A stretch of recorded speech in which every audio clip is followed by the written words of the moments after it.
This is the Skin in the Game VC podcast, hosted by Tom Wallace, entrepreneur turned venture capitalist and the managing partner at Florida Funders, along with Saxon Baum, general partner and head of investor relations at Florida Funders. You'll learn from the best about investing in early stage tech companies, so you too can gain the confidence and find the tools that help you succeed as an angel investor. Are you ready to get some skin in the game? Welcome, everybody. My name is Tom Wallace, and I am one of the partners of Florida Funders, and we're excited to have you with us here today in our Skin in the Game podcast, where we spend time having guests, and I say we. Saxon Baum is my co-host. Welcome, Saxon. How we doing? Thanks, Tom. How we doing? Good. Welcome. Hello from Utah. As you know, I'm still out here, so I am remote, and Saxon's in Tampa with our guest, who you'll meet in a second.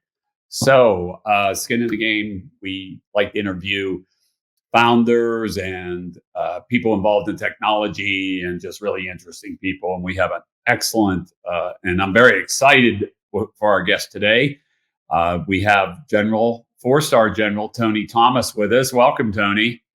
Thanks, Tom. Good to be here. Retired, I would note. Retired. Retired, yeah, I forgot to mention that. Tony and I met through golf, which is a lifelong passion of mine. And as my one golfing buddy says, it's the best friend-making machine on the planet. And so Tony and I met through golf, and he's really an interesting and fascinating human being, and multifaceted, and we'll get into that. And so first of all, I want to say, Tony, thanks for your service.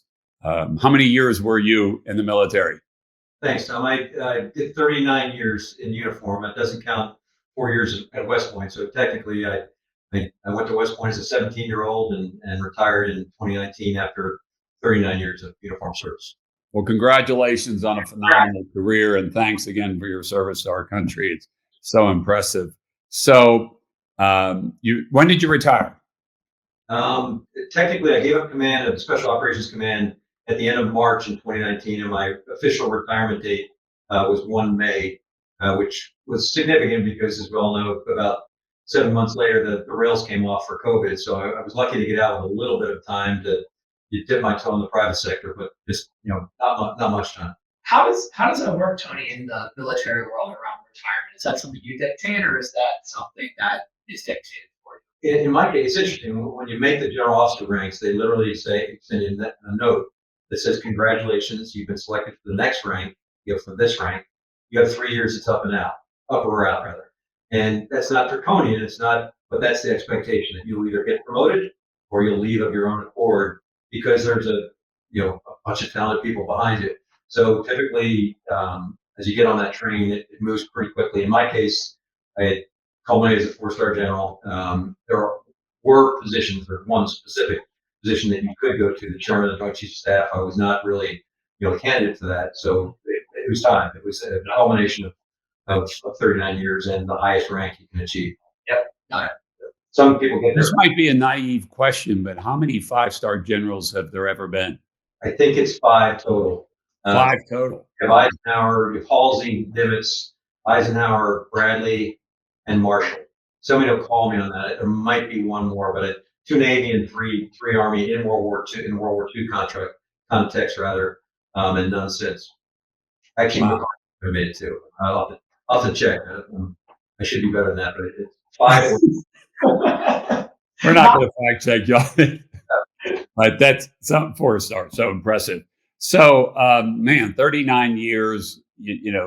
Tell us about some of them. You were running special ops at the end, right? Correct? Is that what brought you to Tampa? I was. I culminated here at some listeners may not know that the United States Special Operations Command, the 4-star headquarters that owns and operates all of the 80,000 service members from the Army, Navy, Air Force, Marines, and Coast Guard, and now the Space Force as well. But that command owns them all. It's here at MacDill Air Force Base, and then we distribute them out to the geographic combatant commanders. The way that the U.S. approaches the world is it divvies the world up into 6 sectors, if you can imagine, 6 kind of horse blanket coverage that all meld together, and we provide special operations forces to those specific geographic combatant commanders, and on occasion, very rarely, we conduct special operations for the president or for the nation when it's of a national level magnitude. Okay. Well, that's again. So you have such a impressive background and a military background. I mean, it's from somebody who never spent any time in the military. It just I'm in awe. I truly am. So you get out and you get involved in venture capital at Lux Capital. How did that come about? And have you always been interested in technology? And were you involved in technology at all in the military?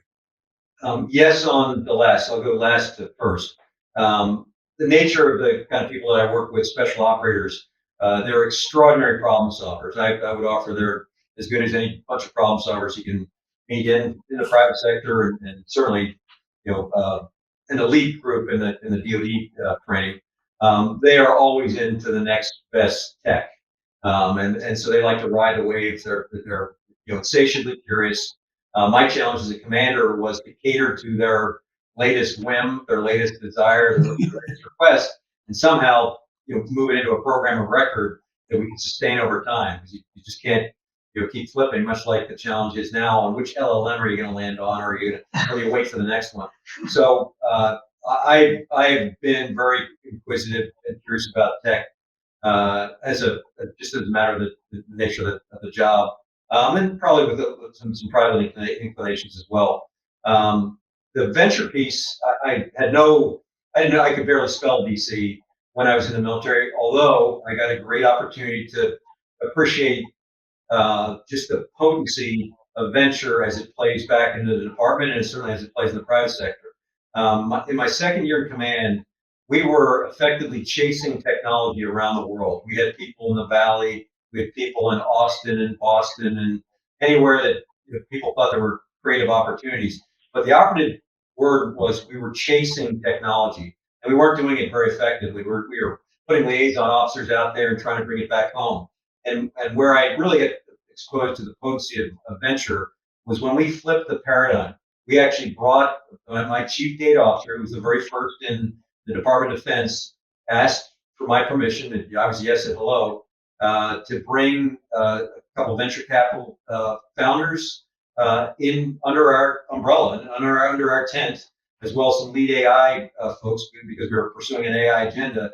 And more importantly, we brought them under our tent, and then we shipped them out to the Pacific. So we didn't keep them here at Tampa at the headquarters, because they might have been impressed with that, but they really wouldn't have gotten a feel for our people and for the way they solve problems. And what year was this? This is 2018 or 2017 rather. 2017. And it was an epiphany for me, because at the outbrief in the Pentagon, and it happened to be Josh Wolf, who's the co-founder for this Lux Capital where I ended up. It was tremendous feedback. And first point of order, much like Eric Schmidt when he visited the command, Google's Eric Schmidt, he said, "Hey, your people are amazing. Check. If you got nothing else, that's a takeaway." Schmidt then went on to say, "You prototype pretty effectively," and I thought, yeah, we've been failing fast long before I ever heard that concept. And then Schmidt went on a bender about applied machine learning, and that actually was an earlier epiphany for me that we need to get on AI. I can tell you more about that story separately. In this case, Josh Wolf gave the same thing. People are amazing. They absolutely get technology. They're ready to use it. But your IT is so, actually, I can tell he was pulling a punch. He didn't deliver the rest of the story. I said, "Come on, what's the rest?" He said, "Your IT is so arcane, so anachronistic. If I were your adversary, I would design the IT systems that you're running on right now, and it may preclude you from leveraging, the best of modern technology." And it hit me straight in the head, because it was perfectly honest and on point. But the conversation went on from there, and the point being, by inviting venture under our tent, we were able to trot out our wicked problems to them in context, and then they could bring all sorts of solutions to us, as opposed to chasing company X, company Y, company Z. And so it's really flipped the paradigm. Now, the hard part as you enter adventure is they then need to leap that valley of death to actually become a programmer. Their companies need to become a program of record in DoD, where that technology will never get to you. And we're doing better about that in terms of helping those companies along vis-a-vis the primes. But it's still, to me, it's an untapped reservoir of resources for the department. Tony, Well, as I listen to you, real quick, Sax, yeah, go ahead. Of course. as I listen to you, I think about, kind of the history of technology, and I've been in it for 4 decades. And I think about the internet, which was really born out of the military, GPS, which was really born out of the military, going back, we're going back into the 80s and 90s. So how did that come about? Or were you not close? I don't know if you were close to it or not close to it, but how did that come about? And so the military has a history of being on the leading edge of technology, with Al Gore's help, of course. Well, to your point, the co-founder of Lux, Josh Wolf, will go off on a bender on how the Department of Defense, effectively enabled the development of Silicon Valley. We, to your point, we were there early with research and development dollars, which eclipsed what the private sector was bringing to play at the time. And so, in years past, decades past, the department was on the leading edge, had the personnel to drive it as well, and had the resources. That paradigm has flipped completely now, where, in fact, it's a challenge for people in the Department of Defense to acknowledge that their first inclination of having the talent they need to drive technology is the wrong inclination, because we can't afford them. That's the bottom line. And so how do you leverage those kind of talents with the right kind of knowledge in the department that they can do so, but not expecting to build it all on your own premises and then drive the technological fronts in the private sector. So would you say it's more of a partnership now, public and private, than it was in the past? Much more. And there have been a couple events, interestingly, they're personal for me. So I'm currently on the board for Google Public Sector. It's a subsidiary that Google spun off to get reacquainted with the public sector, specifically DoD, the intelligence community, state and local. Why did that happen? As most people know, back about the time I became a 4-star, Google was involved in a project called Maven. And the short story was, it was taking all sorts of sensors and fusing them to give a common operating picture, but really to get at information dominance, that big catchphrase. And obviously with the heft and the talent and the analytic capability and the compute that Google brings to bear, they were prominent in developing this capacity. If you'll remember, about 2016, they had a little bit of a burble inside Google, where about 3,000 of their people signed. Well, they signed a letter saying, "Not us, not supporting the United States or the Department of Defense, don't want to do it." And Google stepped away. They completed that contract, but they stepped away. The beauty of this, in the interview process, when I was talking to Thomas Curry, the head of Google Cloud, he was very apologetic, because he knew I was the customer back then, and ironically, he was considering me for the board. And I said, Thomas, actually, it was really, really cathartic for most of us, because Google stepped out and everybody else piled in. Competition became 2 to 3 years later, Google had their own awakening that we missed movement here. We are an American company.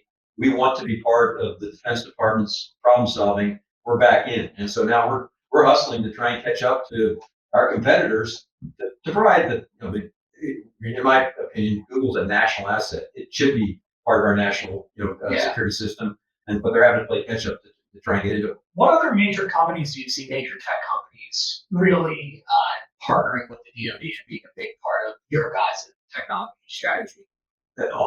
You name them. So all the big players. Yeah. So Microsoft and Amazon obviously are providing cloud. They provide government cloud right now. We're certainly trying to get into that. The Boeings, the Raytheons, the Lockheed Martins all have. In fact, they have separate venture efforts to try and bring things in. I think they suffer from having a big prime as the backdrop, because they're all being the top of the defense budget, and they don't want to disrupt themselves necessarily. They want to keep legacy platforms going for the out years, and so they're a little bit conflicted. But you name it, they're all. And then there are a couple up and coming firms like Anduril, who aspires to be at the done extremely well over the last few years. They're one of our portfolio companies for Lux, and are broad based. In fact, the joke with Anduril is they have difficulty. They'll say they don't. Describing what kind of company are you? Are you an AI company? Are you a software company? Are you a surveillance company? A drone company? What are you? And it's a little bit of all the above. I think they've settled on an AI company as a broad front, but but they're still finding themselves. Well, I know they just raised that big round, so They did. congratulations. Very exciting. Yep. Yeah. It was Thomas Cole. I wonder about in the Google situation. You were talking about the 3,000 people signed, and Google, walked away from the Department of Defense. Who was running? Was Schmidt running Google back then? I think he was the emeritus guy at Alphabet. So I don't know that it was. I think it was a Google internal decision, and we'll get into the. Well, because Sundar just fired the Googlers that were protesting right the Palestinian in favor of Palestine. A bunch of them walked out or struck or whatever they did. Occupied his office, and which was a real, bold move and a security concern. And he did not hesitate. We sent a great. He fired them all, right? Fired them all right away, and sent a message to the team afterwards that can't condone this kind of behavior. Yeah, it's interesting. Well, we're going to talk about Google later, Sax, you and I. So they may be a national treasure, but they're also a monopoly. So they may be getting broken up. We'll get into that afterwards. Yeah. Different conversation for a different time. Right. So talk to us. So now the Lux Capital connection, right. That makes sense. What do you do at Lux? And is there a certain technology is so broad, obviously. Is there a certain part of technology that you tend to focus on and that is of keen interest to you, given your background? Yeah, I didn't explain how it actually played out. So here was 7 months after retirement. I think I had 1 or 2 gigs at the time, and people were starting to knock on the door, and I was starting to get out there, so to speak. And I got a random invite to attend Lux's annual dinner up in Brooklyn. And so I did what all newly, kind of retired people do. I said, sure. Can we talk the compensation? And the phone line almost went dead. And they want me on a panel. And again, I've been told that your time is money. Don't do anything for free. So after a little bit of convincing with the guy who was offering this, he said, hey, look, our dinners are replete with Nobel Prize winners, et cetera, et cetera, et cetera. It's a privilege to attend. We think we'll pay for you to come up, we'll pay for you to stay, but no comp for being on the panel with Josh Wolf. And I thought about it for a day or two, and I thought, okay, I'm probably not the answer I wanted to hear, but maybe I'll meet some people and see what goes from there. Well, Josh and I participated in a panel. It was a broad-based discussion about tech and defense and things like that. Again, he had visited our command years prior. Yeah, we had a relationship, but it had been foul. I had not talked to him, I don't think, for 2-3 years. And so as we walked off the stage, it went very well. And he said, I got to believe, we have all our investors and our founders here.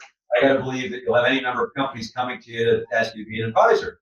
And, some things you just do and you look back and go, man, that was an inspired moment, but I'm not sure why.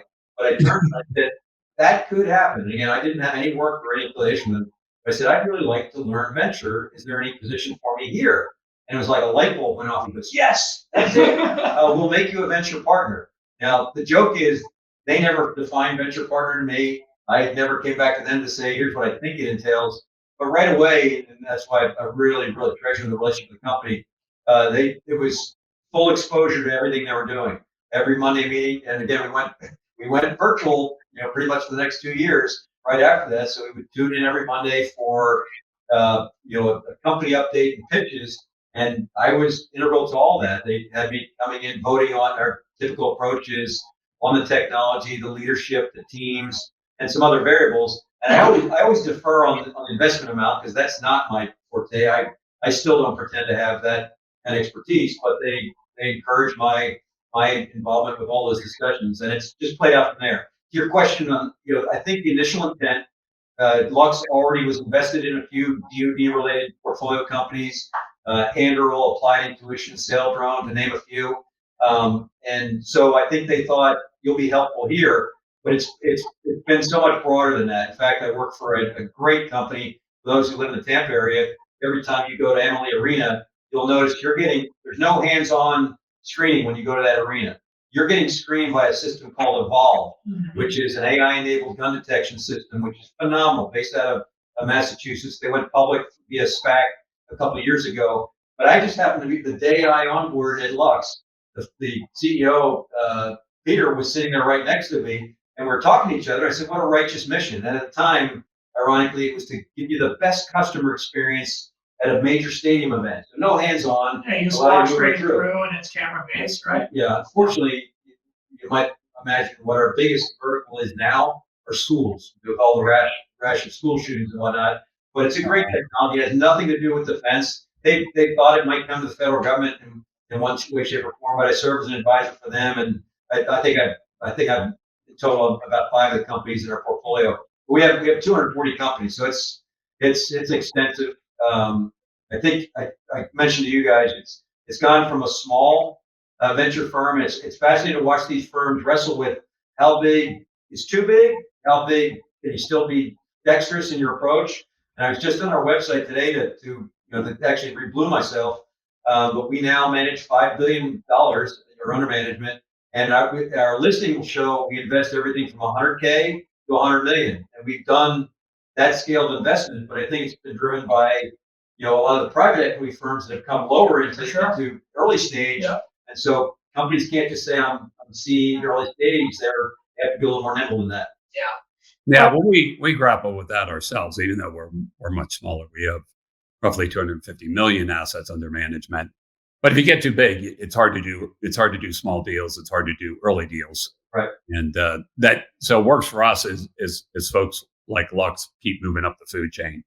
Yep. And I think it works. We play in the micro capital space, we call it, for venture capital. And we're regionally focused too. That makes us a little bit different. But so you're involved in the. I got a question here I want to ask. Just on technologies that you're excited about. So we hear a lot about dual purpose technology, right? Civilian use as well as DoD use. AI, obviously, dual purpose use. What other dual purpose use technologies are you excited about right now? Because we constantly see them. It's just hard for me to look at these deals and say, yeah, this would fit on the DoD side, because it's usually, hey, we're on the civilian side now. We think we can get there.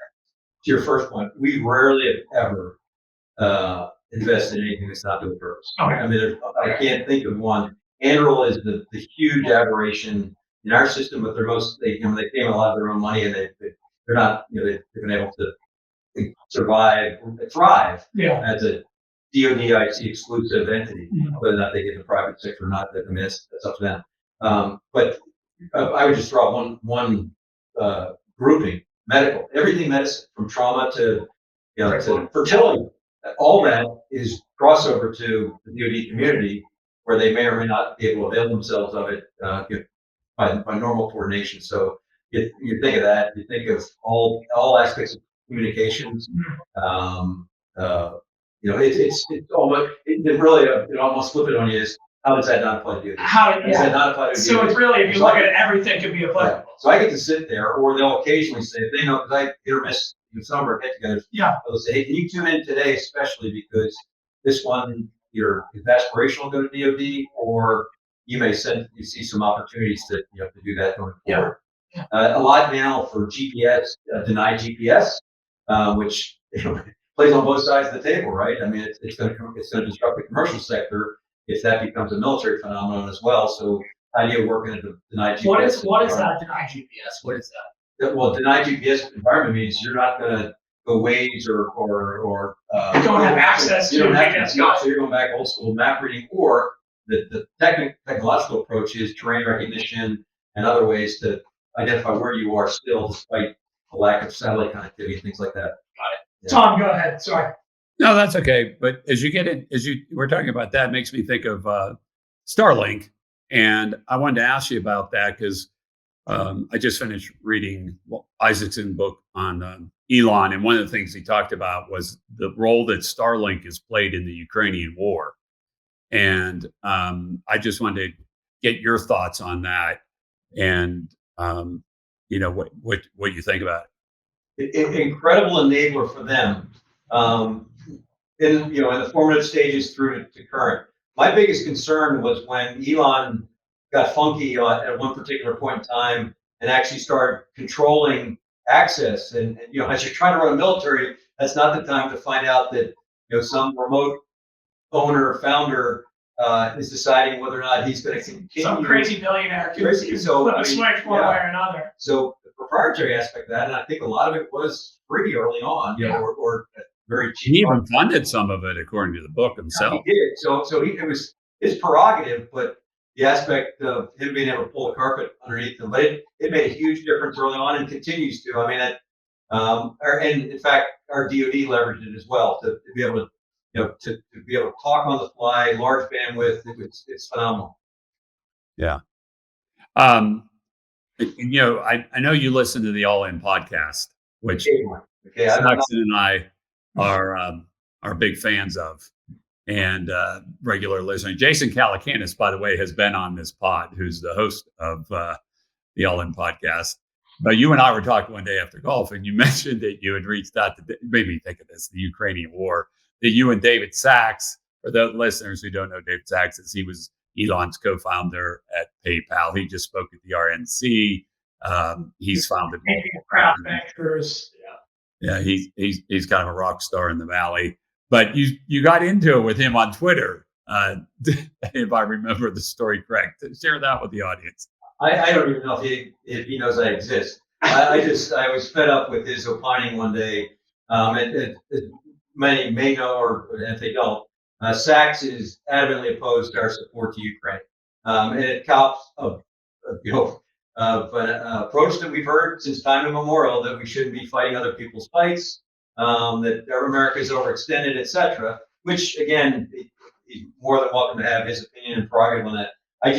The way he states it though, it's very, very cynical. And in fact, the one I saw recently, it actually was carried on X, was where Jason Calacanis fired back to say, what is worth fighting for in this world? And it was specifically that we used to exist for supporting democracy, to supporting liberty. If this doesn't match up to that criteria, what does? But he's very forceful about it, and so I was glad to see some come back. Usually, that show to me has tended to a very isolationist approach. And if any student of history knows, every time we try to turtle up and pretend that things can go on in the world and we don't have to get involved, if it goes high order, the U.S. will have a role to play. And everybody ends up guaranteed.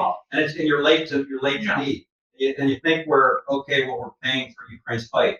We sustained the United Kingdom. Churchill and the United Kingdom would have shriveled up and died if it hadn't been for our huge resourcing, which he was somewhat grateful. But then Winston Churchill kind of played it off like, God, we've been partners in this all along. It was a one-sided partnership. But we've done this historically for a long time, and it's the way of the world. The one shot that I took at Sachs was because he's got no shortage of opinions. It was almost a daily beat. But I said, something to the effect, there's an old meme, it's like a Shogun thing, and it says, very few people who opine about war have actually strapped on the armor. That's certainly true in his case. For sure. No, I think they probably, again, he's got enough people criticizing him for his approach that it may or may not even reflect on it. And that may come off as me saying, if you haven't served, or if you don't have, and I'm really more saying, you don't have skin in the game, literal skin in the game. Both my sons went to West Point. Nobody wants to avoid war more than I do. I am not, in fact, as people think that we're all part of this military-industrial complex, find a senior officer, and for me, who really doesn't have an aversion to war as just the last recourse, and that guy or gal is an exception. But again, the world needs our leadership. I do feel that adamantly. I think I told you that when I retired, I failed to apply for TSA deferred. I was traveling like a rock star as a 4-star general, but I wasn't thinking that one through. So when I went through the process, as most of you know, the last thing you have to do is fill out how many countries have you visited in the last 3 years. So I was sitting in a hotel somewhere, and my wife gave me a virtual globe. I started in Africa. I went to the Middle East. I went to Eastern Europe. I went to Latin America. Went around the world. I said, "Baby, how many countries are we at?" And she said, I said, "Are we 50?" And she said, 73. In 3 years. 3 years. And so when I finally sat down with the interviewer at Tampa here, he said, "Hey, sir, we know what your background. Your wife's been wearing us out. She's trying to get you expedited, but we don't expedite anybody. we know what you did. And because she was telling me SOCOM, you CIA, blah, blah, blah. They said, if we didn't know what you did, we would think you're either an arms dealer, a sex trafficker, or a narco terrorist, or all the above. But I only, because almost I use this as an icebreaker with almost every speech I start, especially in this day and age. I said, the reason I mentioned that is every one of those countries I visited, and right now I'm grappling to think, am I missing one? From the president of Mongolia to the crown prince of the Emirates, who's now the leader in the Emirates, to the minister of defense in Poland, to the Panamanian president, and everybody in between, chiefs of defense, presidents, you name it. Every one of them, as I sat down in a conversation with them, would have one burr in their saddle about the United States, where, hey, you screwed us on this deal. It was almost their kind of their little leverage point. But every single one of them, without exception, said, hey, General, if you take no message home, will you please convey to your leadership the necessity for the United States to stay involved in this world or else? And I tell people that, I say, I always think, man, it's a heavy burden. It's a heavy burden. It's a unique burden. And I'm not saying, because I usually see people get on the edge of their seats, I'll say, some of you are about to pounce on me and say we're not the world's policemen. I couldn't agree more. I lost 18 teammates in Somalia on a very naive mission to feed the hapless people in Somalia. You can't solve Somalia. I defy you to solve Somalia. So that was a mission that was probably a bridge too far. Mm-hmm. It was based on national interest and not or national values, not national interest in that case. But the United States plays a critical role in the world, and so it begs the question: what role is that? And unfortunately, I don't think we've had strategies since the end of the Cold War. I think we've managed problems and been this reluctant superpower, but we have not had a coherent strategy on where do we want to be in the world. And you can pick any one of the current challenges, and I could pull the string on that. Do you think it's a retroactive approach? For what? For the United States in terms of what they've done since the Cold War? I think we were very focused on the Cold War, and I think we're still shocked that the wall came down and all of a sudden it crumbled. No shots fired, other than brush wars or small wars on the periphery. But at that point, if we had a do-over, you think of China back then. China was still a third-rate economy back then, and Tiananmen Square happened within 10 years after. So it looked like big opportunity here if we take advantage of it. And we propped up their economy for the next 20 years until it became a competitor. And if anything, they turned more hardline in terms of their approach. And now they're an adversary.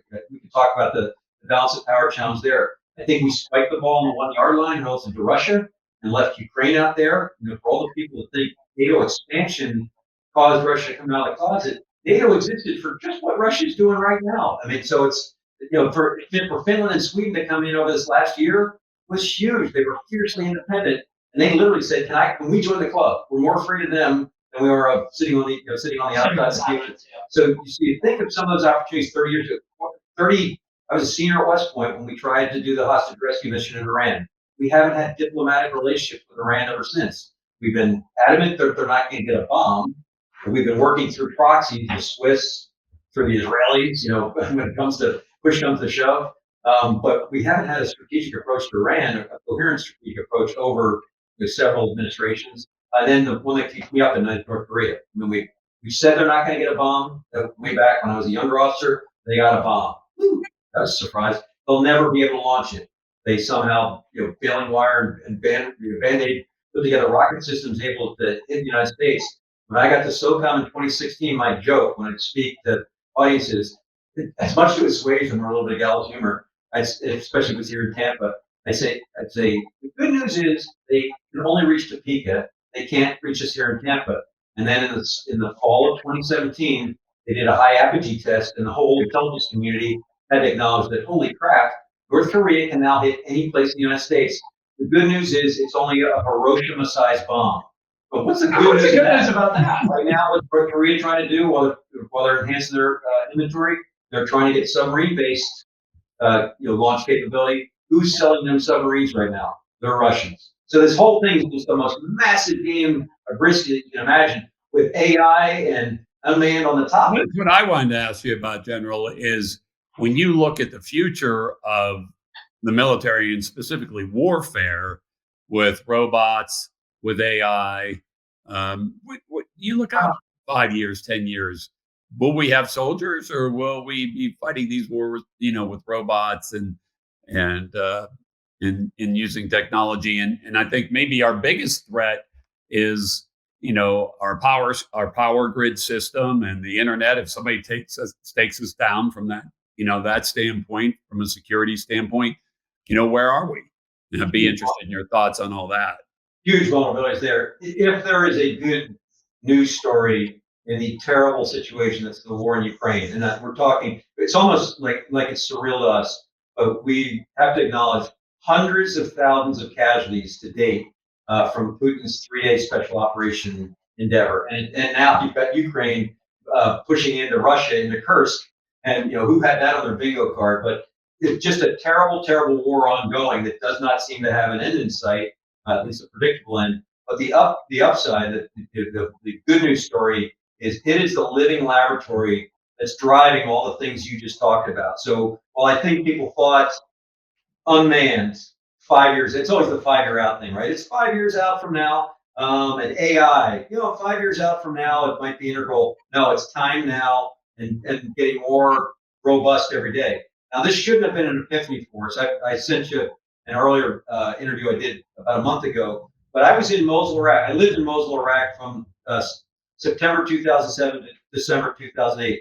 Historic town, appears in the Bible, appears in the Torah. Goes back since time immemorial. Terrible. What town is it? What town is it? Mosul, Iraq. It's the second largest in Iraq. Okay. Iraq up in Nineveh. Anyway, in 2017, 2018, we were trying to take it back from ISIS. And when I arrived out there one day, I was the SOCOM commander. I met a brigade commander from the 82nd. And he said, "Hey, sir, it was an exciting day yesterday. The Iraqis are calling it the Day of the Drones."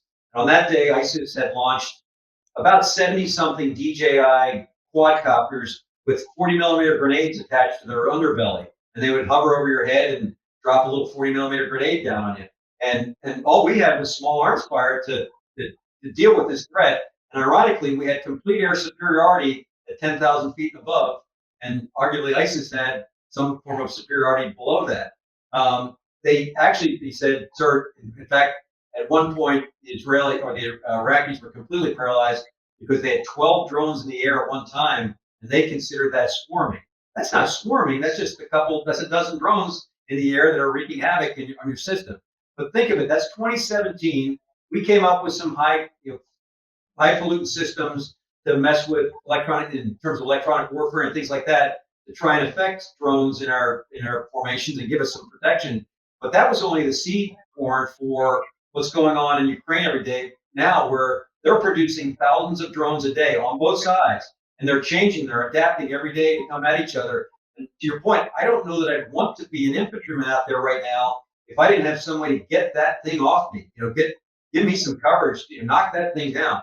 Will it drive? It's certainly driving the discussion for unmanned, because it's everything from planes to aircraft carriers to potentially infantry replaced by some form of robot in the future. But it's not there now, and only amateurs act like it's a complete replacement. But it's disrupting how we've done combined arms operations in the past, and it will be the way of the future.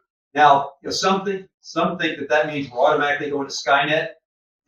I have maybe a perverse view on that, but I think it will actually reinforce the whole concept of mutually assured destruction, where if at the end of the day, and this is a race right now between China, Russia, and us to get dominant artificial intelligence into our systems and superior or unmanned capabilities. But I think if you get to a point among nation states where, hey, I have a means to come get you. You can take down all my satellites, you can take down all my communication. I can still come find you, hunt you, and kill you. Does this show the futility of warfare, or just a stalemate of much like why we don't use nuclear weapons, because they could just lead down the road to endlessness. So it is a race right now. We're getting better in the race, but and certainly the Ukraine situation is helping that. Interestingly, the commander in the Pacific, when he was asked recently, and he used to serve here at MacDill as an ops officer in CENTCOM, he was asked recently, how do you plan to disrupt the Chinese from invading Taiwan?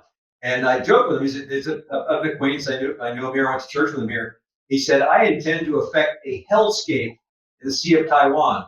And my joke with him was, hey, Pappy, is hellscape a new doctrinal term? Can you help us with that? What is that? But he went on to say, I am intent on littering the Strait of Taiwan with, just swarms and swarms of unmanned capabilities to trick any Chinese amphibious assault coming towards Taiwan. We don't have that capability right now, and he's driving it. But think that's how he sees fighting it. It's not parking an aircraft carrier in the Sea of Taiwan. That would be a fool's errand because that'll be a big target for all sorts of Chinese anti-ship weapon systems. Fascinating, absolutely fascinating. Well, we're running short on time. Saxon, do you have any last questions? No. I think you want to hop in the lightning round. Yeah, we'll go on to the lightning round. So we'll wrap up with this, Tony. I asked you just quick question, and you give me a quick answer, and we'll do 5 or 6 of these. All right. So coming off the DNC, Kamala's speech last night, who do you think wins the election, Trump or Kamala? I didn't watch the DNC, and I only saw snippets of the RNC. I'm sensing, just if I put a bet down, I'm sensing a really strong ground wave on the Democratic front, and I think they're going to roll out a lot of voters. So I would not be surprised to see them win. Okay. Bitcoin. You didn't ask me my personal preference. Yeah. No. It was an objective answer. Yeah. Who are you voting for? You don't have to answer that. You can't. On your business. Yeah. I told that joke to a group recently in Austin where I'm the oldest of 6, and my mom and dad both supported Republican and Democratic national conventions in Philly in years prior. As a 15-year-old, I remember asking my mom, I thought I was a young adult, and it was after an election. I said, "Mom, who'd you vote for?" And I love my mom. She made me. And she turned to me, got very serious. She said, "None of your business. Your vote." And I thought, to this day, that's the way we all do. Wouldn't it be wonderful if everybody was like, "Yeah, just go to vote. conversation." I don't care how you have to proselytize. Anyway. Okay, Bitcoin. Where's Bitcoin in 5 years? Is it 0? Is it where it's at now? What's it at, 60,000, or is it something substantially higher? I'm hoping. Truth in lending, I own Bitcoin. I'm waiting for the I hope surge after the halving here, which happened about 100 days ago. Yep. I've been reading. I know Pomp down in Miami very well, so I'm a little bit of one of his fans. I'm hoping it's at least 150, in some short order. Okay, right now we've got Jerome Powell out in Wyoming at Jackson Hole doing his thing. Are we going to go into recession, soft landing, or not feel a thing? What do you forecast there? What are your thoughts? Yeah, I was kidding a friend of mine, a very good acquaintance who's much more steeped in the economy than I am, and he was all gloom and doom 2 weeks ago when I was sitting pat on my Nvidia and a couple others, and it just took a beating, and everybody's saying recession. 2 weeks later, it's recovered almost completely. Yeah, I asked him, I said, "Hey Matt, where are all the recession experts now, or is that just a recalibration or just the beginning?" To me, it's so speculative right now. I hope the Fed can balance these things and do their job in terms of keeping prices under control, keeping employment under control. But the stock market defies description to me these days. Well, the stock market can rally during a recession. They can be mutually exclusive, but okay. Looking at AI and the impact it's going to have on the world, a lot of people are very concerned that it's going to eliminate a lot of jobs. I think most people think they're going to be entry-level jobs and truck drivers with autonomous vehicles and taxi drivers and Uber drivers and people like that. I was in Israel 3 years ago, and I saw technology for reading MRIs that was already 3 years ago pretty impressive. So I think it could affect lawyers, doctors, but my question is, do you see AI replacing a lot of jobs, or do you see it being positive on job creation? I do see it replacing, and I'm with you. I think maybe even more so white collar than blue collar jobs. In terms of legal opinions, all sorts of other professional things. I'm somewhat buoyed by, I read who played this to me that said, hey, 60% of the jobs that exist now did not exist 25 years ago or 40 years, whatever it is, but a little, in a generation. And so I think we will recalibrate. I think it behooves everybody to educate themselves on AI. Those who are putting their head in the sand right now and acting like, well, it's not going to affect me in my lifetime. They're missing movement. In fact, if that's company leadership, that company is primed to die. I mean, over time. Yeah, well, we are investing heavily in AI companies at Florida Funders, as Sachs would tell you, and we think one of the things they're able to do as startups is move faster, be leaner and meaner, and help larger companies, enterprises, that haven't had much of an AI strategy. We're actually seeing that with some of our portfolio companies benefiting from that. My last question is, as a military guy, I'm very interested in your take on this, is remote work. So coming out of COVID, it seems like, a lot of American companies are going to much more of a 2-3 day in the office kind of situation, or even, totally remote, versus, pre-COVID where we were all in the office 5 days a week. Where do you sit on that side of things? What do you think works? Yeah, for the military, I don't think anything replaces face-to-face. We've adapted, and there's some things that, in fact, I think we've identified we're doing too much frivolous travel, and many of those meetings can and should be done remotely, that you don't all need to get on a plane and fly to Vegas or fly to DC or wherever it might be. So we've learned some good lessons there in terms of smart use of video conferences, but I'm an advocate for nothing replaces water cooler discussions, and the ability it's just the synergy you get of being on top of people. Now, having said that, there's enlightened ways to do it, and I'll be very quick here. One of the best sort of counsel that I ever heard was from a very senior woman who was expected to be the Secretary of Defense, but didn't pan out in that role this last time. What she said is she was managing a job in her first interview, and she was talking about balance.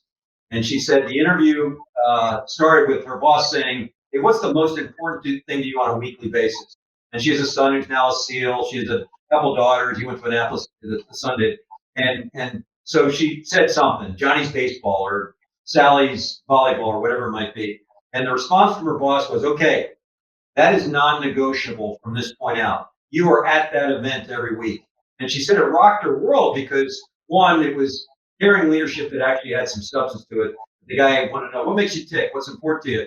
But then he made the commitment of, you need to do that for your balance, for your family, for what's important to you. Don't even, in fact, if I find out that you're not going to that event, I'm going to be upset with you. But I think you can, my point being, I think you can cater to what should you do remote, what's important to you, how can you be thriving in your personal life and still be a rock star at work. But I think we need to tilt back in the shape of to weight the effort for face-to-face personal interaction. Well, I speaking personally, I'm a big fan of face-to-face, and I don't think anything replaces it. I'm not against having flexibility and being able to work remotely, but I don't think there's anything that replaces people getting together in person. And our founders, we don't want work-life balance. We want them to work. If we're backing them. So yeah, we ask them, what are your hobbies? And we hope to answer, I don't have any.